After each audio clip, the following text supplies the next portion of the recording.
Bonjour et bienvenue à tous les amoureux de Jésus-Christ. Sachez que nous avons deux pages Facebook donc, où vous pouvez nous contacter, donc Apôtre Olivier Cambola officiel et Apôtre Harmonie. Nous avons une chaîne YouTube dans laquelle nous publions toutes nos vidéos, donc vous avez plus de 340 vidéos pour vous enrichir spirituellement, pour méditer, pour grandir spirituellement, pour répondre à toutes les questions au quotidien que vous vous posez. Donc notre chaîne YouTube s'appelle Centre de Gloire Emmanuel et bien sûr on vous invite à vous abonner et à activer la cloche de notification, sinon ça ne servira à rien, pour ne rien rater de tout ce que nous allons publier. La cloche de notification vous permet d'être prévenu dès qu'on met en fait en ligne nos vidéos. Je suis l'apôtre Harmonie. Donc désormais, tous les jours à 6 h du matin, nous allons publier sur notre chaîne YouTube Centre de Gloire Emmanuel des vidéos dès le matin. Comme ça vous permet de déjà commencer, démarrer votre journée dans la présence de Dieu, dans la méditation de la parole de Dieu. D'avoir une pensée du jour, méditer, et ça vous permet de vous conduire tout au long de la journée, vous détendre et vous faire du bien. Soyez bénis infiniment et une fois de plus, soyez les bienvenus. Aujourd'hui, on va parler des fruits de l'esprit. Quand on parle des fruits, tout le monde pense aux fruits délicieux que Dieu nous a donnés dans la vie de tous les jours. On va penser pour certains fraises, pommes, bananes, mangues, goyaves. Vous avez plein de fruits que vous pouvez imaginer dans votre tête. Elles sont bonnes, bons pour la santé, bien pour nous. Mais vous avez aussi d'autres fruits qui sont encore au-delà, qui nous permettent d'être épanouis, d'être heureux. Parce qu'aujourd'hui, si je mange une mangue, ça fait partie de mes fruits préférés, ça va être très bon, ça va me plaire, voilà, ça va être, sur l'instant, ça va me faire du bien, et puis ça passe. Mais il y a d'autres fruits, que si j'aspire à les avoir dans ma vie, à les consommer, à les cultiver dans ma vie, ça me permet de m'épanouir en long terme, pour l'éternité, quand c'est fait avec le Saint-Esprit. Alors aujourd'hui, on va parler de fruits de l'esprit. Et pour ça, on va s'intéresser à Galates chapitre 5, verset 22. C'est un petit verset comme ça quand on est en train de le lire, mais c'est tellement grand, c'est tellement puissant dans notre vie. Parfois, on le lit comme ça, machinalement, sans s'intéresser plus que ça. Mais quand on le décortique, on comprend, waouh, ok, c'est vraiment, c'est quelque chose. Alors, bien-aimés dans le Seigneur, je vous invite vraiment en tant que chrétien à avoir l'habitude de méditer la parole, avoir l'habitude de questionner, d'écouter. Et avant de commencer toute chose, prenez le temps de ressentir la présence de Dieu et profitez des fruits qu'il nous propose. Alors, donc, comme je vous parlais, donc on va s'intéresser sur les fruits de l'esprit. Donc, Galates chapitre 5, verset 22 me dit, je vais vous le lire. Mais les fruits de l'esprit, c'est l'amour, la joie, la paix, la patience, la bonté, la bénignité, la fidélité, la douceur, la tempérance. Lis comme ça, on le récite et puis bon, certains oublient et passent à autre chose. Mais est-ce que vous avez déjà pris le temps de décortiquer tout ça, d'essayer de comprendre, de voir qu'est-ce que Dieu attend de nous quand on parle des fruits de l'esprit? Est-ce que vous vous êtes déjà demandé, mais est-ce que je porte les fruits nécessaires d'un chrétien? Les fruits que Dieu attend de moi, les fruits que Jésus portait, est-ce que je porte les mêmes fruits? Parce que, après tout, je suis censé être imitateur et imitatrice de Christ. Est-ce que je porte ces fruits? Et quels sont ces fruits-là? Et qu'est-ce que ça peut m'apporter dans la vie, finalement? Alors, sachez que notre chaîne a pour objectif d'aider tous les chrétiens à cultiver leur communion personnelle avec le Seigneur. Ça, c'est l'objectif numéro 1. Objectif numéro 2, c'est grandir spirituellement. Parce que quand tu as cultivé ta communion avec le Saint-Esprit, donc grandir spirituellement devient automatique.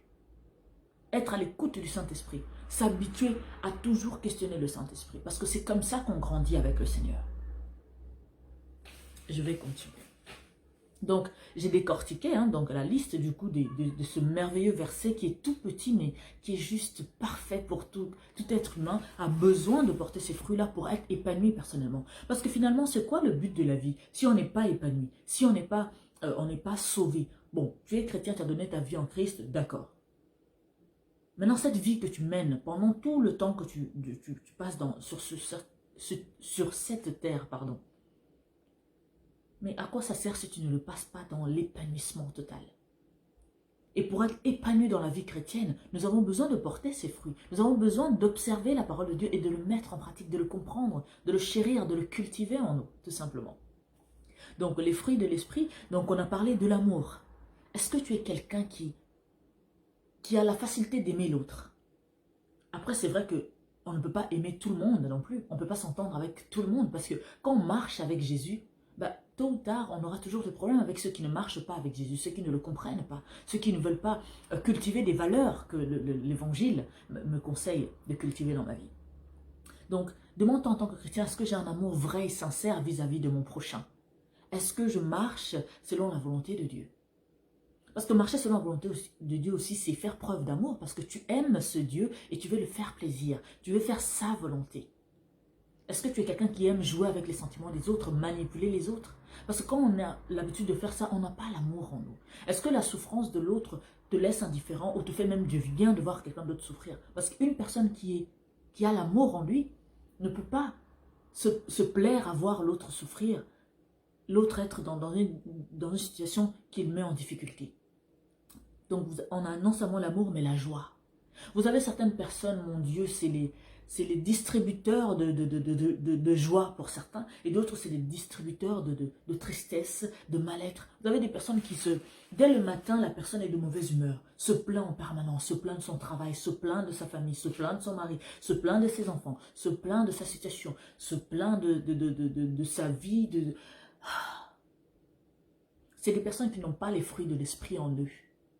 Mais c'est aussi simple, hein? Pour avoir les fruits de l'esprit, demandez au Saint-Esprit, cher Saint-Esprit, déverse en moi tous les fruits que je dois avoir, que Dieu attend de moi.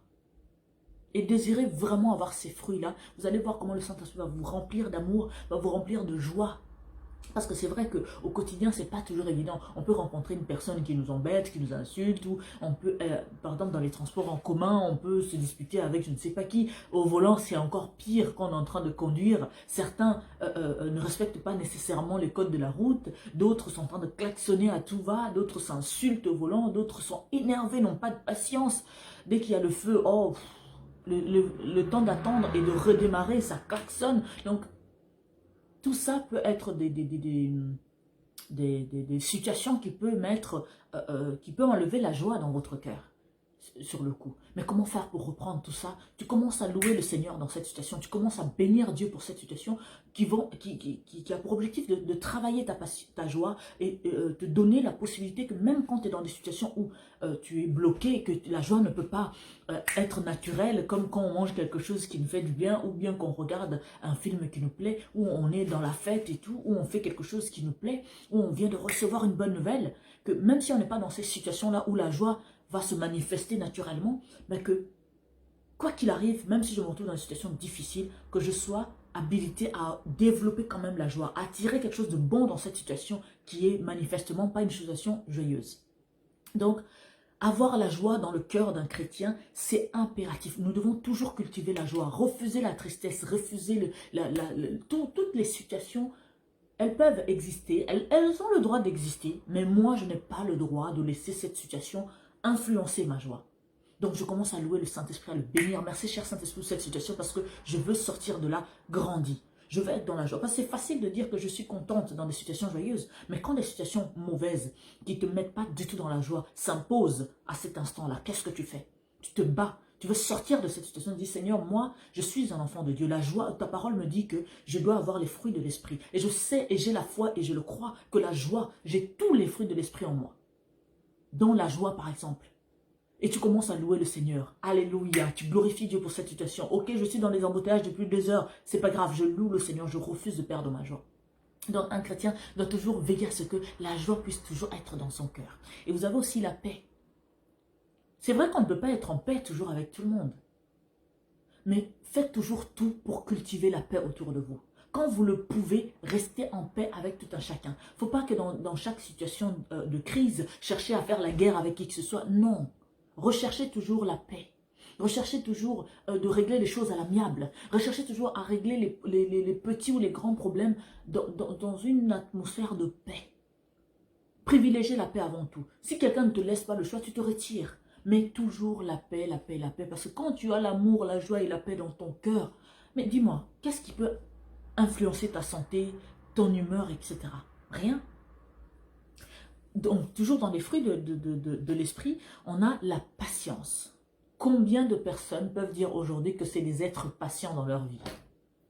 Déjà, quand on part, par exemple, à la banque, pour ceux qui sont à la banque postale, on sait tous qu'il faut être très patient.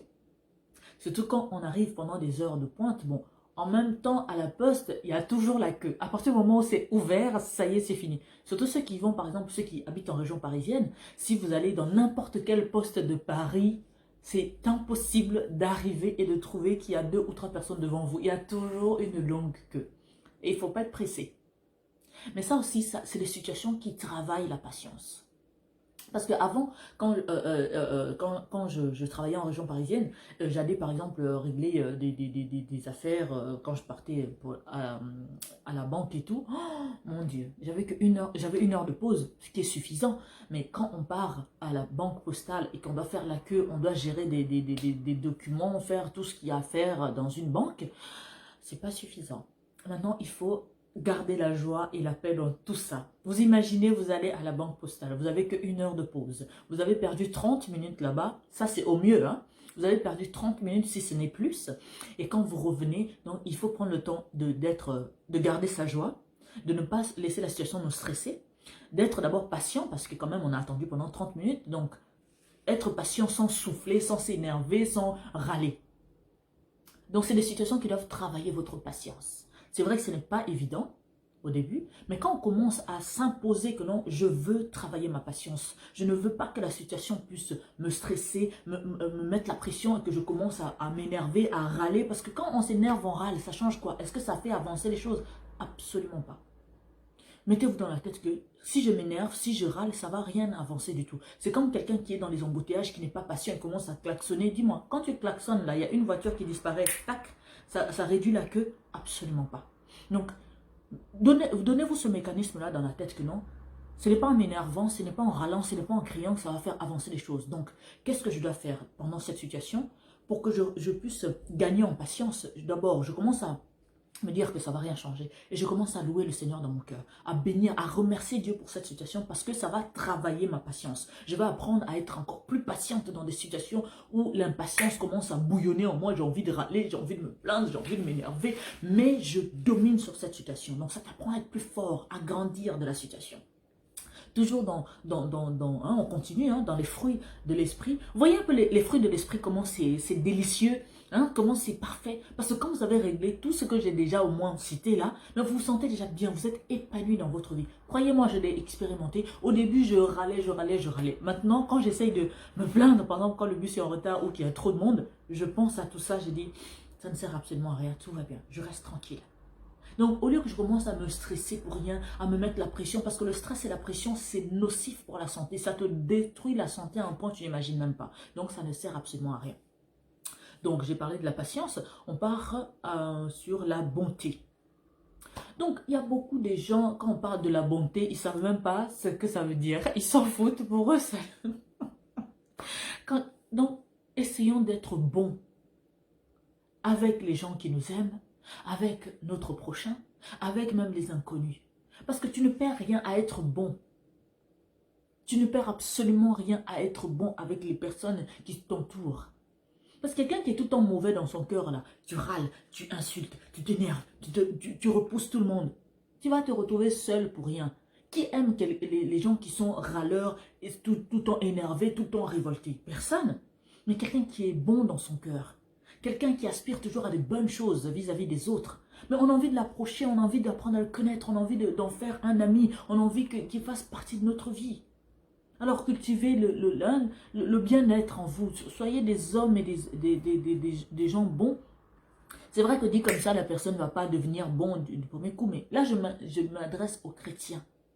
Si tu sais vraiment dans ton cœur que tu as tendance à être mauvais, à ne pas être quelqu'un de bon vis-à-vis des autres, commence à prier, dire Seigneur, je veux les fruits de l'esprit en moi. Je ne veux plus de ça. Comment je peux faire pour changer, Seigneur? Parce que si tu es désireux de changer, les choses vont vraiment réellement changer. Mais si tu t'en fous, ça ne va pas avancer, ça ne va rien changer. Donc, on a parlé de l'amour, la joie, la paix, la patience, la bonté. Maintenant, la bénignité. Qu'est-ce que ça veut dire? Donc, être bienveillant et être doux. Bien aimé dans le Seigneur, combien de personnes peuvent se vanter d'être des gens douces dans la vie, être des gens bienveillants?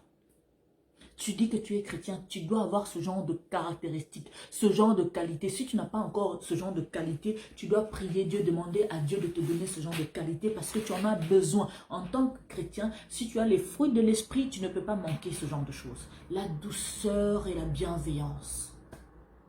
C'est facile d'être doux. Il faut d'abord désirer être douce, doux, et tout, et puis chercher à prendre le temps de faire les choses. Vous avez des gens qui sont vraiment donc comme des militaires dans leur vie.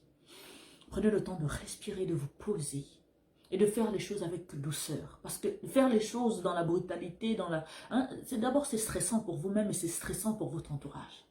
Et demandez au Saint-Esprit de mettre l'esprit de douceur en vous. Et vous allez voir comment les choses vont se faire. Donc, soyez désireux de faire d'avoir ce genre de qualité en vous et demandez au Saint-Esprit de vous remplir de douceur, de vous remplir de bienveillance. Et vous allez voir comment ça va vraiment vous faire du bien. Et vous avez la fidélité. Hey! D'abord, c'est la fidélité vis-à-vis de Dieu. Et la fidélité vis-à-vis de toutes les bonnes choses, les bons comportements, la fidélité vis-à-vis des principes, des bons principes qu'on prend dans la vie et tout. Donc, restez fidèles à ces principes-là. Parce que vous avez beaucoup de personnes qui ne restent pas fidèles à leurs propres principes. Soyez fidèles à votre Dieu. Restez ferme quoi qu'il arrive. Servez-le, aimez-le, apprenez à le connaître. Et restez fidèle aussi à des principes, de bonnes choses. La fidélité, par exemple, entre en compte. Parce que quelqu'un qui n'est pas fidèle, oh là là là là, il ne sera jamais fidèle dans aucun sujet. Donc, quand il est marié, il n'est pas fidèle. Il s'en fout parce qu'il n'a pas la crainte de Dieu. Donc, la personne peut aller tromper son mari, tromper sa femme. Rien à faire. Et tout. Donc, quelqu'un qui n'est pas fidèle à son Dieu. Donc, à tout moment où il a envie de la facilité ou je ne sais quoi d'autre, il va très facilement être influencé à aller voir des dieux de Baal parce que soi-disant on lui a promis je ne sais pas quoi. Dieu bénit de toutes les manières possibles. Il n'y a personne sur cette terre, sur cette planète, sur l'environnement qui peut bénir mieux que Dieu. Ça n'existe pas. Parce que quand Satan te donne avec la main gauche, il te reprend avec la main droite ce qui est inestimable, ton éternité. Alors à quoi ça sert? Donc, quelqu'un qui a les fruits de l'esprit, c'est quelqu'un aussi qui a la fidélité qui fait partie de sa vie. Si tu es quelqu'un d'infidèle, que ce soit dans les grandes ou dans les petites choses, que ce soit vis-à-vis de Dieu, que ce soit vis-à-vis de ta femme ou de ton mari, etc., il y a un problème. Tu as besoin, donc déjà, tu dois être désireux d'être fidèle et demander au Saint-Esprit de mettre cet esprit-là en toi et de rester ferme sur tes principes. Des bonnes, bien sûr, et tout. Donc, on a aussi la douceur. Ah ben on a déjà parlé de la douceur. Ah oui, ça entrait dans bénignité aussi, donc bienveillance et douceur. Donc la douceur, pour revenir, donc, vous savez la douceur, il n'y a rien de mieux. Regardez seulement, si on prend par exemple l'exemple des parents qui sont doux avec leurs enfants. Ben, c'est les parents qui ont la facilité de communiquer avec leurs enfants, c'est les enfants qui ont la facilité de communiquer avec leurs parents. Mais les parents très sévères, les pères fouettards, là, bah, ils ont les enfants qui ont peur d'eux. S'il y a quelque chose de grave à leur dire, bah, ils ne peuvent pas leur dire parce qu'ils savent que ça va être violence, ils ne vont pas être compréhensifs, ça va être donc user de douceur vis-à-vis de vos enfants, user de douceur vis-à-vis de votre entourage, vis-à-vis de vous-même. Parce que quand vous êtes tout le temps stressé, vous ne prenez pas le temps de vous détendre. Donc, ça vous pourrit la vie et ça ne sert à rien. Un enfant de Dieu est quelqu'un qui est doux, naturellement. Parce que plus tu apprends à connaître Dieu, plus tu apprends à cultiver l'Esprit de Dieu en toi, ben, l'Esprit de Dieu met en toi tout ça naturellement. Donc, et pour terminer, donc là, parce que j'ai décortiqué Galates chapitre 5, verset 22, donc on a la tempérance. Donc, j'avais mis avoir la retenue de soi. Donc, la tempérance, vous avez les champions du monde, des personnes qui n'ont pas du tout l'esprit de tempérance en eux. C'est quoi l'esprit de tempérance? C'est des personnes, en fait, qui ont la... quelqu'un qui a de la tempérance, c'est quelqu'un qui a de la retenue. Voilà, la retenue de soi. Qui savent se retenir. Parce que certaines personnes, j'essaye de prendre un exemple, quand ils ont besoin de faire quelque chose ou de quelque chose, donc c'est tout de suite, ils veulent tout de suite. Ils ne savent pas attendre, ils ne savent pas se retenir pour leur propre bien. Non, je veux tout de suite, je veux ça, alors que ça peut être nocif pour ta santé. Par exemple, une personne qui a absolument envie je sais pas, de faire un achat impulsif, par exemple. tu passes dans la rue et que tu vois un magnifique sac ou des chaussures, des belles chaussures, hein, mesdames, hein, des belles chaussures, surtout pendant les périodes où par exemple il fait super beau et qu'on a envie de faire du shopping, on sort et tout, et tu veux tout de suite. Alors que tu as peut-être des factures à payer, alors que tu n'as pas nécessairement besoin de ça tout de suite, et que c'est un sac et que tu en as déjà 15 à la maison, c'est une paire de chaussures, tu en as déjà 15, ou tu vas t'acheter encore une nouvelle voiture alors que tu en as déjà pas mal à la maison, bah, c'est des personnes qui n'ont pas de retenue, je veux tout de suite. Ou des personnes qui vont rencontrer une personne et qu'ils ont envie de tout de suite, tu ne prends pas le temps d'apprendre à le connaître. En fait, c'est pour dire que c'est des personnes qui ne savent pas se retenir. Alors que quand on est quelqu'un qui cultive la retenue, ben, ce n'est pas nos émotions, ce n'est pas nos envies, ce n'est pas nos désirs qui nous dominent. Mais c'est nous qui dominons sur la situation. Ben, si tu ne sais pas te retenir, si tu ne sais pas avoir de la tempérance dans ta vie, ah, tu vas être vraiment malheureux. Alors, bien-aimés dans le Seigneur, soyons des personnes qui cultivent les fruits de l'esprit dans notre vie.